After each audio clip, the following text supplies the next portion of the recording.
آج ہمیں human rights committee نے بلایا تھا اور ہم نے آج ایئر پولوشن اور کلائمیٹ چینج کے بارے میں بات کی. جو کلائمیٹ چینج کی وجہ سے دھواں پیدا ہو رہا ہے وہ ایئر پولوشن ہی ہم دیکھ رہے ہیں. پاکستان ایک صنعتی ملک نہیں ہے لیکن یہاں ہوائی آلودگی کی شدت اتنی بری ہے کہ اس کو ہیومن رائٹس کے ایشو کے طور پہ دیکھنا چاہیے. اور آج میں کافی خوش ہوں کہ کمیٹی نے ہماری جو سبمیشنز ہیں وہ مانی تھی. ایئر پولوشن کو ہیومن رائٹس کا ایشو مانا ہے انہوں نے, اور اپنی اگلی میٹنگ میں جو ساری پاکستان کی آئل ریفائننگ کمپنیز ہیں, پیٹرولیم کے سیکرٹری کو ساروں کو بلا کر ان سے پوچھا جائے گا کہ جی آپ کیوں نہیں بہتر پیٹرول اور ڈیزل پاکستان میں بیچ رہے ہیں. تو میں سمجھ رہا ہوں یہ بہت اچھا قدم ہیومن رائٹس. سر اگر ہم نے اس کے لیے کوئی لاہ عمل اختیار نہیں کیا, کوئی ایمرجنسی نافذ نہیں کی اس گلوبل وارمنگ کو کاؤنٹر کرنے کے لیے, تو اس کے ایڈورس امپیکٹس پاکستان کے اوپر کیا کیا ہے؟ ہمارے لوگ بیمار ہو رہے ہیں ہوائی آلودگی کی وجہ سے اس سال. اور دیکھیں یہ تو صرف ہوائی آلودگی جو صنعتی اداروں کی وجہ سے دھواں وغیرہ شدت نکلتی ہے, مگر موسمی تبدیلی کی وجہ سے پانی کی شدت بھی کم ہو رہی ہے. اس میں لوگوں کی فصلوں کو اثر پڑ رہا ہے, ان کی آمدنی پہ فصل پڑ رہا ہے. کبھی کبھی بارش جو ہے نہیں آتی یا بارش زیادہ آ جاتی ہے. اس سال پنجاب میں اپریل میں بارش ہوئی, گندم کی فصل کو اثر پڑا, وہاں لوگوں کی آمدنی, ان کی خوراک تک کیا کہتے ہیں تکلیف پہنچی.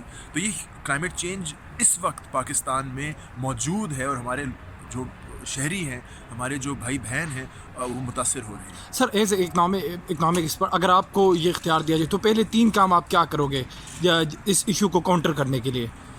3 بڑے کام جی. سب سے پہلے ہمیں ایک کلائمیٹ ایمرجنسی ڈکلیئر کرنی پڑے گی. آئین کے اندر گنجائش ہے کہ اگر ایک شدت سے زیادہ دور گزر جائے تو مختلف بنیادی حقوق جو ہیں ان پہ پابندی لگائی جا سکتی ہے. ہم چاہتے ہیں کہ صنعتی جو بنیادی حقوق ہیں ان پہ پابندی لگائی جائے, چونکہ ہم سوچتے ہیں کہ صنعت کار اور کوئی بھی دوسروں کی صحت پہ پیسہ اور منافع نہیں کما سکتا. تو ایک کلائمیٹ ایمرجنسی ڈکلیئر کریں اور زیرو کاربن کی طرف جائیں. نمبر 1. نمبر 2, پاکستان کے اندر جو بجلی پیدا ہوتی ہے وہ فرنس آئل اور کوئلے سے جو پیدا ہوتی ہے اس کو ختم کر دینا چاہیے. اس وقت رینیویبل انرجیز کے ٹیرف سارے فاسل فیول کے ٹیرف کے مقابلے میں کم ہیں. ہمیں کمرشلی طور پہ رینیویبلز کی طرف جانا چاہیے. اور تیسری چیز, ہمیں پانی کے بچانے پہ, شہروں کے اندر پانی کو بچانے کے طریقے جو ہیں وہ انٹروڈیوس کرنے چاہیے, میٹرنگ انٹروڈیوس کرنی چاہیے, اور اپنے جو عادتیں ہیں ان کو تبدیل کرنا چاہیے تاکہ ہم اتنا پانی جو ہے اپنے ڈے ٹو ڈے لائف کے اندر نہ کنزیوم کریں. سر آخری سوال, کراچی ہمارا انڈسٹریل شہر ہے لیکن لاہور اسموک کا سب سے زیادہ شکار ہے. اس کی بنیادی وجوہات کیا ہے اور ہم اس کو کس طرح کاؤنٹر کر سکتے ہیں؟ اب دیکھیں کہ کراچی میں ایک فائدہ یہ ہے کہ وہاں جو سی بریز ہے اس سے ہوائی آلودگی جو ہے وہ تھوڑی سی دور ہو جاتی ہے.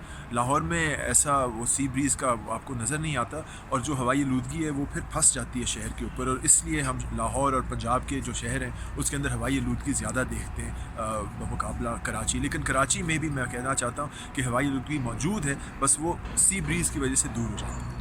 تو اس کو اب آج آپ نے کمیٹی میں بھی اس کو کس طرح کم کیا جا سکتا ہے لاہور کے اسموک کو؟ سب سے پہلے جی جو ہمارا یہ ٹرانسپورٹ سیکٹر میں فیول جو پیٹرول اور ڈیزل استعمال کیا جاتا ہے اس کو بہتر کرنا چاہیے, یورو 6 کی طرف آنا چاہیے.